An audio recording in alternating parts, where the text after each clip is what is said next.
What is going on, everyone? Welcome back to GAA Fan TV, the show that keeps you up to date with everything that is happening in the world of GAA football, hurling, previews, predictions, absolutely everything.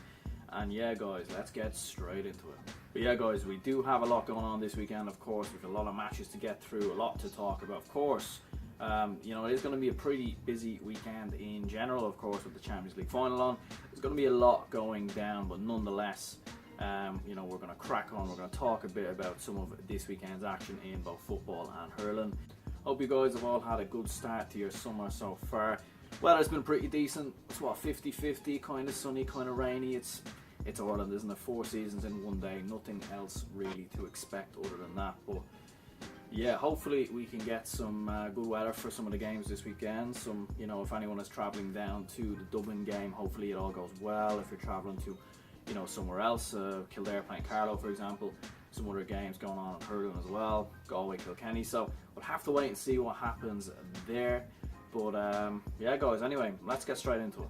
Okay, so we'll start off by talking a bit about Leinster. 4 games on in the Leinster Championship this weekend. Lots to get through, really. We'll start off with Westmeath and Laois. Laois, of course, they've done very well when they came past Wexford in the last game. Donny Kingston and Cathal Shanley really proving the difference last time out when they played Wexford about 2 weeks ago. And Westmeath, they're a team that has been around the block for a while. They're sort of, they get to the Leinster semi-final every now and again. They had a certain period where they were making Leinster finals, but they never really have done that. They have the same sort of core group of players for a long time now.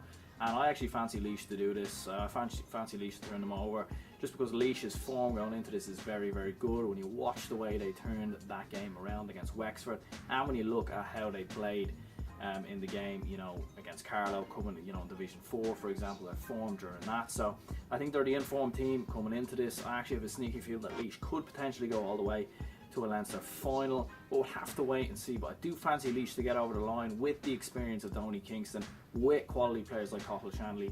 I fancy them to get past Westmeath, beating them by 4 points. Next up is Kildare versus Carlow, and potentially a bit of a banana skin this one for Kildare, because Carlow are another team that is coming into this with a lot of form.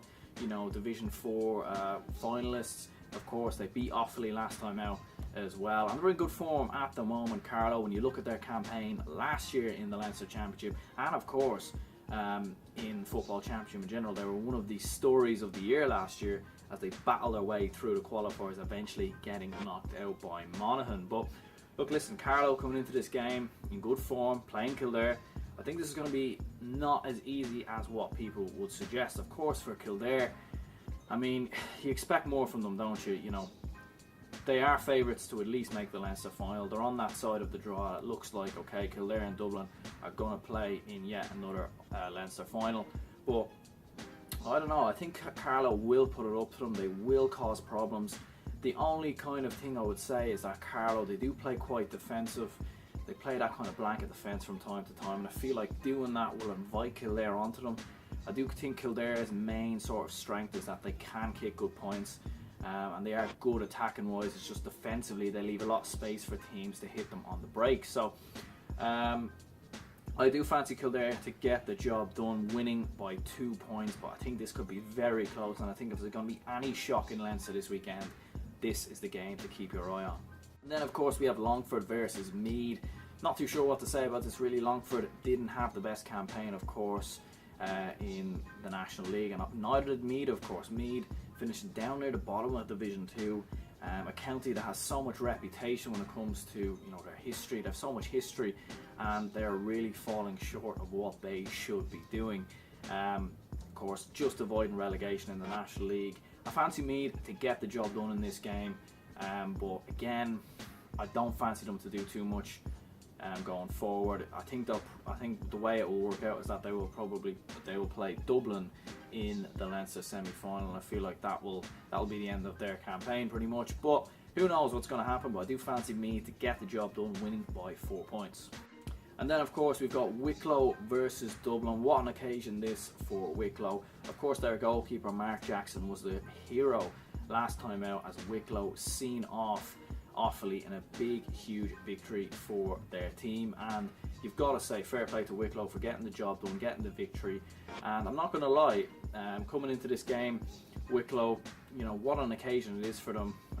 But they're only playing the All-Ireland champions from the past 3 years. They're only playing a team that has dominated Leinster, that has only lost one game in the Leinster Championship since 2004. And although it won't be played at Croke Park, you just can't see anything other than a Dublin victory. I don't think Dublin will be up to their very best. I think it will take a bit of time before we see Dublin really getting into gear. Probably not till the Super 8 Championship or a Leinster final.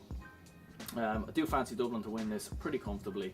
So I'm going to go with Dublin to win by 9 points. And then, of course, moving up to the Ulster Championship, 2 games to talk about. Starting off, Down versus Antrim. I expect Down to get the job done here.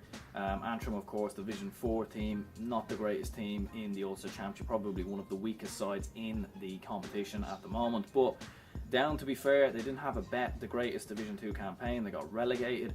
But, following on from a great Ulster campaign last year where they reached the Ulster final, and they'll probably be looking at it thinking, do you know what, they beat Antrim in this game, they then probably play Donegal. A real chance for Down to actually do something in Ulster this year. The fact that Tyrone have already been beaten as well. So there is a potential for Down to do something. Of course, you would expect Down to get the victory though. And of course then Donegal face Derry. Derry on a massive declining slope at the moment in the world of football. They've had back-to-back relegations in the National League.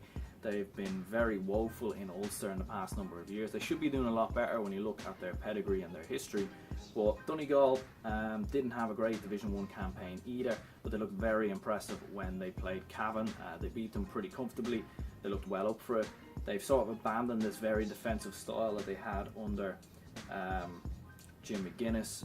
They seem to have gone away from that. So I fancy Donegal to get this victory pretty comfortably. I think they're going to do it by 7 points. And then I'm going to be keeping my eyes on the games that are happening about Connacht and Munster. We'll start off with the game in Connacht. Leitrim playing Roscommon. Leitrim, of course, getting past New York in what was an entertaining game of football a couple of weeks ago. But I feel like that will be that for Leitrim this year. And the reason for that, Roscommon, of course, current Connacht champions from last year. Kevin McStay's men looked very good last year. Very, very attacking. They're one of the best teams to watch in the country, in my opinion, when it comes to how good they play attacking wise. Their only problem is at times defensively. They leave a lot of space at the back. We've seen that when they played Cavan. They do have a lot of very talented players, Conor Devaney, Downey Smith for example, and I do think they will breeze past Leitrim pretty comfortably, winning by 8 points. And of course Tipperary are playing Cork. You have to say you feel a bit bad for Liam Kearns in this one. He wasn't too happy with the fact that Tipperary just played a game and then they have a 1 week's break before playing Cork, whereas Cork haven't played a competitive game of Gaelic football since their Division 2 campaign. So this is going to be a close game. Tipperary and Cork both going at it. You wonder, will Tipperary, having played that extra game, actually benefit them? Having that game under their belt, having those minutes under their belt, that kind of warm up against Waterford, or which way will this go? Of course, when these two played each other last year, it was extremely close. And I sense no different this year. In fact, I feel like this is going to be the first draw of the season. I feel like this is going to be the first replay. It's going to be very, very close. Cork are sort of on a downward spiral at times in football. It's hard to know what they're going to do when you look at their campaign last year. They played Kerry and got beat but actually done alright, and then they played Mayo and actually got beat but done alright. So it's going to be interesting to see how it goes. I feel like they're both going to really, really go for it. It's probably going to be an entertaining game, but I do fancy it to end in a draw. And then moving across to hurling, lads, and we've got some interesting games in hurling this weekend. Offaly are taking on Wexford. Of course, Offaly is a huge game for them. 2 games, 2 defeats so far, and they've just fallen short. They've done well at times, but they just haven't quite had enough. And coming up against Wexford and Davy Fitzgerald, which probably they didn't play their best last week, in my opinion, against Dublin. They still have a bit to go if they want to be reaching the levels that they set last year and going into this year's campaign. But I do fancy Wexford to get the job done against Offaly. I think they've got a bit more experience, they have a bit more class in their team, and I think they'll just have too much for Offaly in this one. As for Galway versus Kilkenny, what a game this will be, lads. This is probably, for me, 2 of the best teams in the country at the moment. Galway, we've seen what they could do when they played Offaly. Kilkenny, we've seen what they could do when they played Offaly and when they played Dublin, but they haven't quite been at the level that you would expect Kilkenny to be at yet, and it's hard to judge them when they've been playing Dublin and Offaly, and that's no disrespect to Dublin and Offaly. They've both done very well for themselves so far, but Kilkenny, if they play like they did when they played Dublin, for example, they'll get beat. Galway will beat them. But Kilkenny, they just have so much experience in that team. Although they're bringing through new players, they do have a lot of experience in Walter Welsh, and of course the most decorated manager in hurling history in Brian Cody. So I fancy Kilkenny and Galway to really go at it. I think Galway's home advantage will play a massive difference, and that is why I fancy them to get over the line and win this game by 2 points. And then we've got Clare versus Waterford and Tipperary versus Cork. And starting off with the latter in Tipperary versus Cork, this is a huge game for Tipperary, having been beaten by Limerick in a bit of a surprise defeat, going home to their big rivals in Cork. If they lose this game, Tipperary are in massive trouble, and in fact I think if they lose this game, I feel like that's curtains in many ways for Tipperary and their hopes of really doing anything in the Munster Championship this year. They might still make it through from the top 3, but their chances of winning the Munster Championship I think are all but over. Don't want to prove people wrong. You know, they got a lot of criticism over the weekend for how slow they played, how sluggish they were at times. Cork, on the other hand, got praised because of how well they played. They were quick versus Clare. It was a good game versus Clare. Clare really went for it. It was really competitive, and it was close towards the end as well, with Cork just about making the difference. Clare, on the other hand, going into that game against Waterford, first game of the year for Waterford. I feel like this could be a difficult game for Waterford. Going away from home, first game. Clare, of course, have already played a game. They've already got that game under their belt. But Waterford are, for me, outsiders. They're dark horses in the championship this year for me. I don't think a lot of people are looking at them as potential winners. I think when you've got, for me, probably one of the best hurlers in the game at the moment in Austin Gleeson, you've got a real chance. And I think going away from home, this will be close.